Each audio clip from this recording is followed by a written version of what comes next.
Teman-teman, ketika ada orang Minang bertemu dengan orang Jawa, lalu mereka saling mengobrol menggunakan bahasa daerahnya masing-masing. Menurut kalian, apakah mereka saling mengerti satu sama lain apa yang mereka bicarakan? Assalamualaikum warahmatullahi wabarakatuh. Teman-teman, bersama Kak Feby di sini kita akan mempelajari tentang interaksi sosial. Apa sih itu interaksi sosial? Interaksi sosial adalah hubungan manusia yang bersifat dinamis berlangsung selama hidup manusia dalam bermasyarakat. Kenapa bisa begitu ya?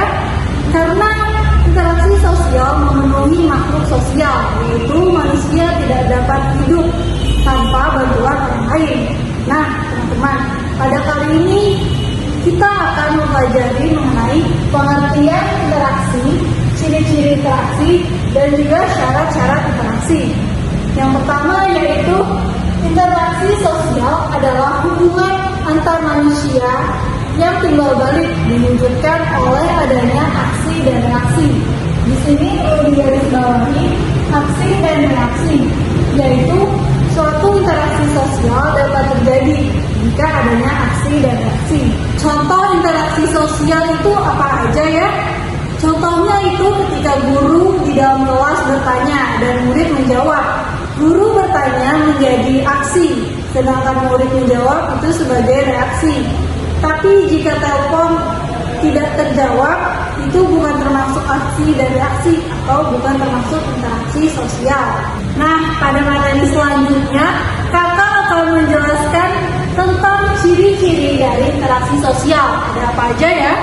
Yang pertama yaitu pelaku minimal terjadi di antara dua orang. Nah, contohnya itu antara kamu dan teman kamu. Itu terjadi karena adanya aksi dan reaksi.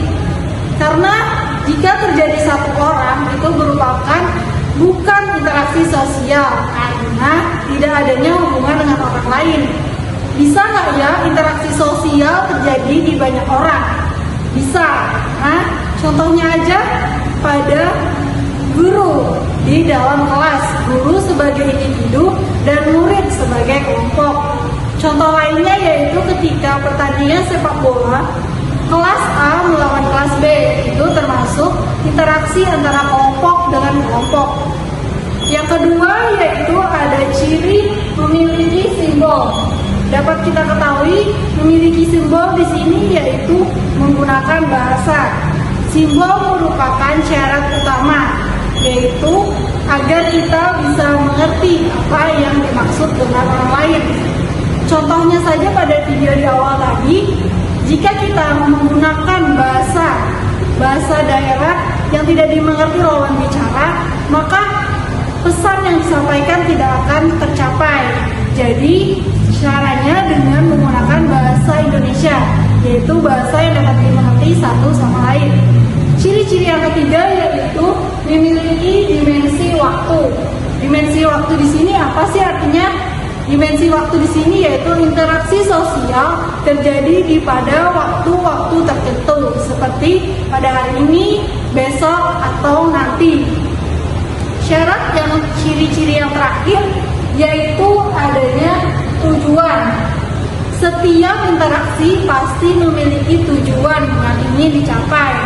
Contohnya itu ketika kalian berbicara dengan teman, pasti ada tujuan yang ingin dicapai. Jadi, diingat-ingat ya teman-teman bahwa interaksi sosial itu hanya bisa dilakukan jika ada minimal 2 orang.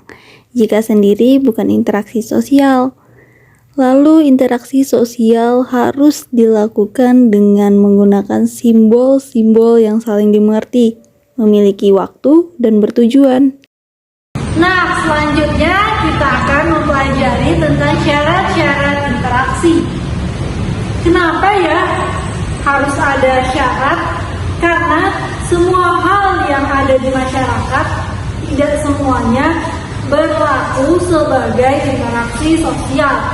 Nah, di sini syarat interaksi itu ada 2. Yang pertama ada kontak sosial. Kontak sosial sendiri dibagi menjadi 2. Yang pertama itu primer, yang dilakukan secara tatap muka. Contohnya itu ketika kalian berbicara dengan kakak atau atau adik kalian di rumah. Nah, kontak sosial yang kedua yaitu dilakukan secara sekunder, yaitu melalui media. Media di sini bisa disebutkan sebagai media telepon genggam. Contohnya itu ketika kalian menelpon teman kalian. Nah, di sini terjadi secara tidak langsung, yaitu telepon genggam sebagai media perantara berinteraksi sosial. Nah, selanjutnya yaitu syarat interaksi yang kedua ada komunikasi. Komunikasi sendiri dibagi menjadi dua, yaitu verbal dan non-verbal. Non-verbal yaitu diucapkan melalui bahasa, yaitu berbicara atau melalui tulisan.